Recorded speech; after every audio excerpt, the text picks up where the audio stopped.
Vamos a hablar de un concepto que ha revolucionado nuestra forma de entender la vida y la educación. Este concepto es la autopoiesis. Vamos a ver cómo este fenómeno se manifiesta en la unidad básica de la vida, que es la célula, y cómo esta mirada transforma profundamente nuestra labor como educadores. Empecemos viendo qué significa realmente la autopoiesis. Este término lo propusieron los biólogos Humberto Maturana y Francisco Varela, lo que define la capacidad única de los sistemas vivos para producirse y mantenerse a sí mismos. A diferencia de una máquina que el ser humano puede construir, un sistema autopoyético es al mismo tiempo el productor y el producto. Es una red que se fabrica a sí misma de manera ininterrumpida. Vamos a ver también lo que es el sistema vivo que vamos a trabajar, que es la célula eucariota. Hemos seleccionado la célula eucariota para este estudio porque es el ejemplo más puro de la autopoiesis. En ella la vida no es un resultado final, sino un proceso activo. La célula funciona como un sistema operacionalmente cerrado. Esto significa que posee una red de procesos internos que aseguran su propia existencia y definen su identidad frente a todo lo que la rodea. Tenemos el metabolismo como una maquinaria. El corazón de este proceso es el metabolismo. En la célula, el metabolismo no solo le da energía a la célula, sino que también actúa como una maquinaria interna que fabrica los mismos componentes que la integran. Estos son las proteínas, los lípidos y las enzimas. Es muy interesante pensar que la célula se está reconstruyendo a sí misma cada segundo, reemplazando las partes desgastadas por nuevas piezas que ella misma crea constantemente. Tenemos la membrana que funciona como un límite propio. Un punto clave en nuestra célula para este proceso autopoyético es la membrana plasmática.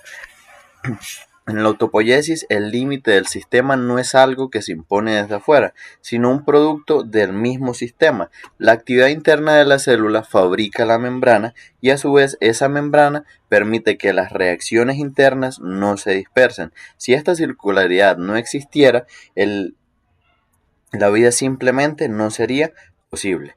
Tenemos la organización versus la estructura. Para entender la autorregulación debemos distinguir dos conceptos, la organización y la estructura.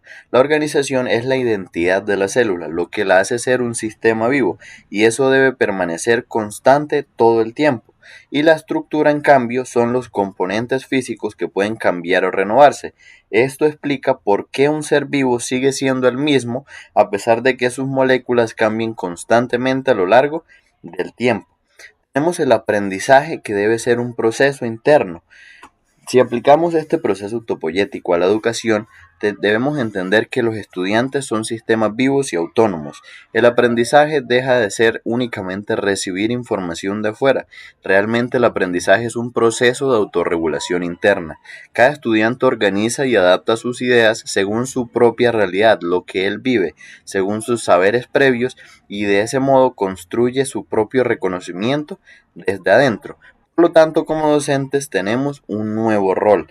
Debemos realizar un cambio total en nuestro modelo pedagógico. No podemos instalar el conocimiento en el alumno. Realmente nuestra labor es convertirnos en diseñadores de entornos, o podríamos decir nichos pedagógicos, donde debemos proponerle retos a los estudiantes que funcionen como unas perturbaciones positivas, que inviten a que el estudiante, dentro de su autonomía, decida reorganizar sus pensamientos y descubrir sus propias capacidades.